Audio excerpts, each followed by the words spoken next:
দুর্নীতি যেভাবে আজকে জেগে বসেছে, তার সুযোগ কাঠামোগতভাবে যেভাবে আছে, সেটা বন্ধ করা যায়। এই দেশের জনগণের বৃহত্তর স্বার্থের পক্ষে আমরা এ পর্যন্ত লড়াই করে এসেছি, আমরা আগামী দিনেও লড়াই করব। এমন ভাবে জনগণকে ঐক্যবদ্ধ করি, এমন ভাবে রাষ্ট্র ব্যবস্থা গণতান্ত্রিক রূপান্তর সংস্কার করি, এমন ভাবে ভবিষ্যতের সরকার গঠনের প্রস্তুতি নেই যাতে সেই সরকার আপনাদের দাবি মানতে বাধ্য থাকে। আজকের বাংলাদেশ একটা নতুন বাংলাদেশ।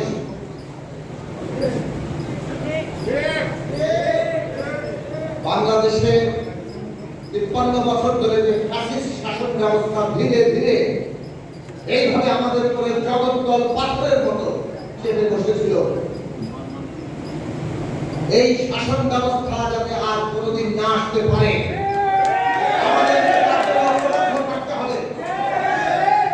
আজকে আপনারা এখানে সভা করে আপনাদের দাবি দাওয়া তুলে ধরতে পারছেন। এইটা হচ্ছে গণতন্ত্র। ফ্যাসিস্টকালে আপনারা এইভাবে দাবি তুলে ধরতে পারেন নাই, দেখেছেন? আর আমাদেরকে দাওয়াত করানো দূরের কথা। আমরা দেখেছি ফ্যাসিস্ট সরকার কিভাবে জনগণকে কোন অবস্থায় দিয়ে দিয়েছিল। প্রেস ক্লাবের সামনে দাবি দেওয়া যেন ভিক্ষার বিষয়ে পরিণত হয়েছে, সরকারের কাছে যেন ভিক্ষা চাচ্ছে, ভিক্ষা দিয়েও পায় নাই। এইরকম অমানবিক অমর্যাদাকর অবস্থায় তারা সমস্ত শ্রেণী পেশার মানুষকে ফেলছে। শিক্ষকদের দেখেছি কিভাবে বৃষ্টিতে ভিজে পুলিশের লাঠিচার্জ খেয়ে প্রধানমন্ত্রীর কাছে ভিক্ষা চাইতে, বিনিময়ে তাদেরকে ওইভাবে দিনের পর দিন ফেলে রেখে দিয়েছেন। এই হচ্ছে ফ্যাসিস্ট শাসন ব্যবস্থা। আজকে ছাত্র জনতা অভ্যুত্থান করে রাজনৈতিক দলগুলো এক ধারাবাহিক আত্মত্যাগের মধ্য দিয়ে যে সংগ্রাম করে দেশের গণতন্ত্র প্রতিষ্ঠার পথ সুগম করেছে, এই গণতন্ত্র আমাদের প্রতিষ্ঠিত করতেই হবে। আর গণতন্ত্র যদি প্রতিষ্ঠা করতে হয়, তাহলে সেটা একটা সমাজ যদি বৈষম্যের মধ্যে থাকে, তীব্র বৈষম্যের মধ্যে থাকে, তাহলে সেখানে গণতন্ত্র কাজ করে না। এই যে আপনারা দাবি তুলেছেন প্রেস গেলে যে তীব্র বিরাট বৈষম্য, এই বৈষম্য চলবে না। কর্মকর্তারা অনেক বড় শতাংশে তাদের বেতন বৃদ্ধি হবে, কর্মচারীদের বেতন অনেক কম শতাংশে হবে। এইটা চলবে না। সবাইকে খেয়ে পরে বাঁচতে হয়, সবারই পরিবার আছে।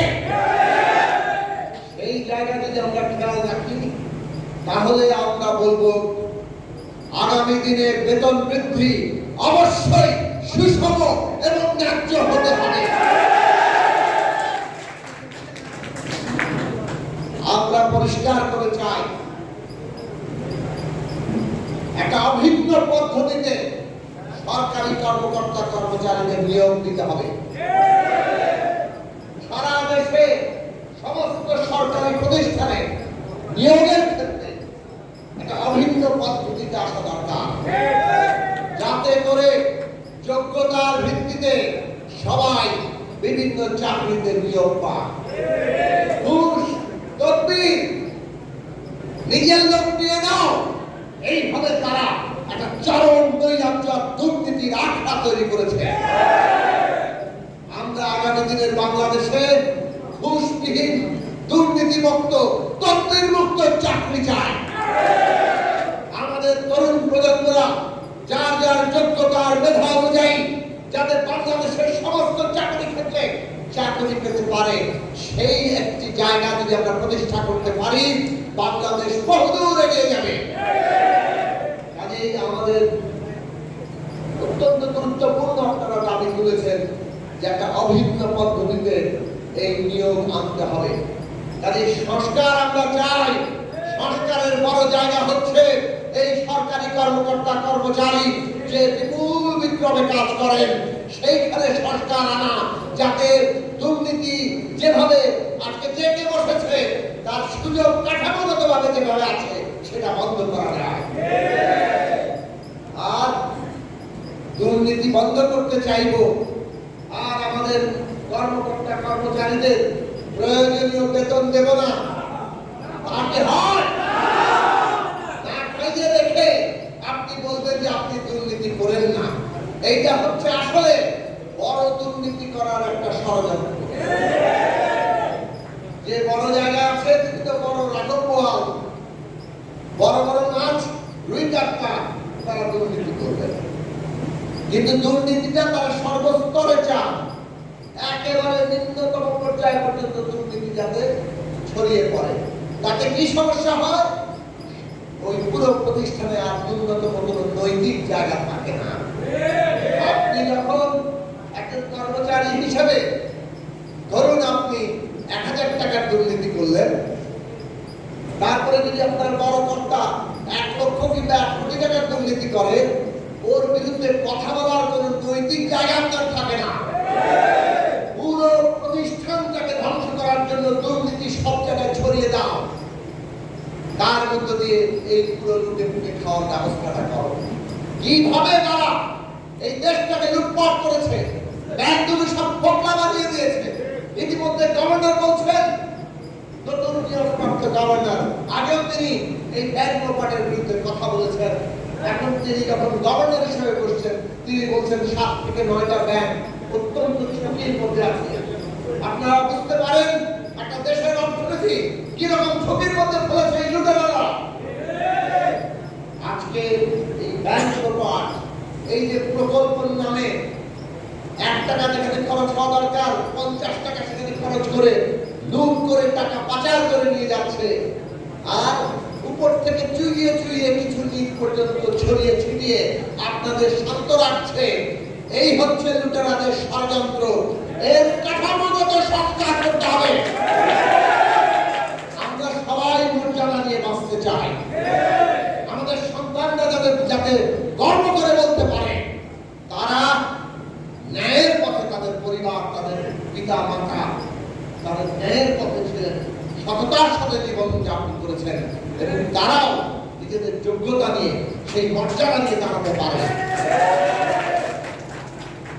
কাজেই সমাজের ভেতর থেকে দুর্নীতি যদি আমরা বন্ধ করতে চাই, তাহলে যে কাঠামোগত জায়গা দরকার সেই সংস্কার সামনে আনতে হবে। আর দেশের এই 11 লক্ষ সরকারি কর্মচারীদেরকে বাদ দিয়ে কোনো সংস্কার হয় না। তাদের দাবিকে আমলে নিতে হবে। আমরা বর্তমান অন্তর্বর্তী সরকারকে বলি, অনেক কঠিন পরিস্থিতি মোকাবেলা করতে হচ্ছে আপনাদের। নানান ষড়যন্ত্র হচ্ছে, সাবোটাজ হচ্ছে, আমরা দেখতে পাচ্ছি। হ্যাঁ, শ্রমিকদের দাবি দেওয়া আছে, কিন্তু সব দাবি দেওয়াকে কাজে লাগিয়ে আবার একদল ষড়যন্ত্রকারীরা নানান রকম ষড়যন্ত্র করছে। কাজে দুই দিকে আমাদের খেয়াল রাখা দরকার। সরকার এই সমস্ত পরিস্থিতি মোকাবেলা করছে। আমরা আপনাদের বলবো, ষড়যন্ত্রের মূলোৎপাটন করেন। পুরো প্রশাসন, রাষ্ট্রীয় প্রতিষ্ঠান যাতে দক্ষতা এবং কার্যকারিতার সাথে কাজ করতে পারে তার জন্য উদ্যোগ গ্রহণ করেন। এবং তার একটা ব্যবস্থা হচ্ছে, সত্যিকার যা দাবি আছে, সত্যিকার যা অসন্তোষ আছে, সেগুলোকে আপনাদের অবশ্যই মেটাতে হবে, সেগুলোকে আপনাদের শুনতে হবে এবং সেই সব বিষয়ে কার্যকর পদক্ষেপ নিতে হবে। আমরা এই দাবি তো অন্তর্বর্তী সরকারের কাছে করব। আর একজন রাজনৈতিক কর্মী হিসেবে এই দেশের জনগণের বৃহত্তর স্বার্থের পক্ষে আমরা এ পর্যন্ত লড়াই করে এসেছি, আমরা আগামী দিনেও লড়াই করব। এবং এই দেশে আগামী দিনে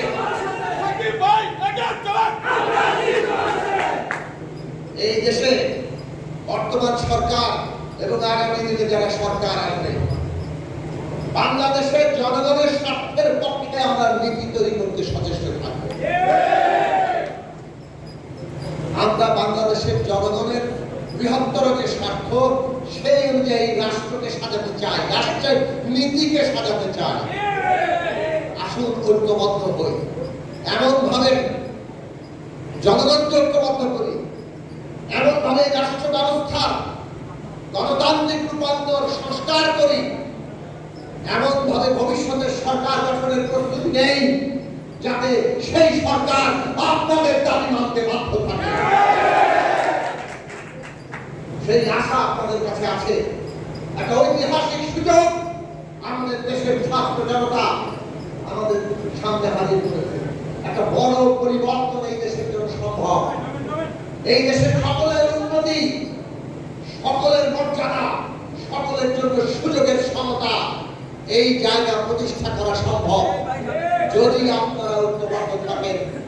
যারা গোষ্ঠী স্বার্থ, মুষ্টিমেয় স্বার্থ যারা অর্জন করতে চায় তারা আমাদের মধ্যে ভাগ করবে, বিভাজিত করে রাখবে, নানান ছোট ছোট পকেটে প্রলোভনে আপনাদেরকে নিজেদের পকেট করার চেষ্টা করবে।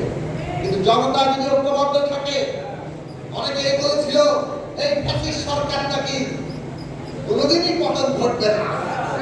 জনগণ ঐক্যবদ্ধ হলে 20 দিনে পালাতে হয়।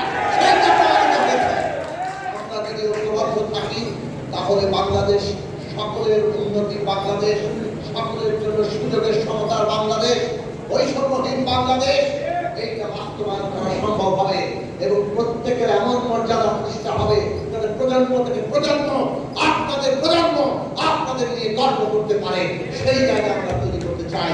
আসুন সেই কাজের জন্য লড়াই করি এবং আপনাদেরকে অঙ্গীকার করি যে আমরা আপনাদের দাবির পক্ষে অবশ্যই আমাদের অবস্থান অবলম্বন করব এবং আমরা যেখানে এটা ভূমিকা রাখা সম্ভব সেখানে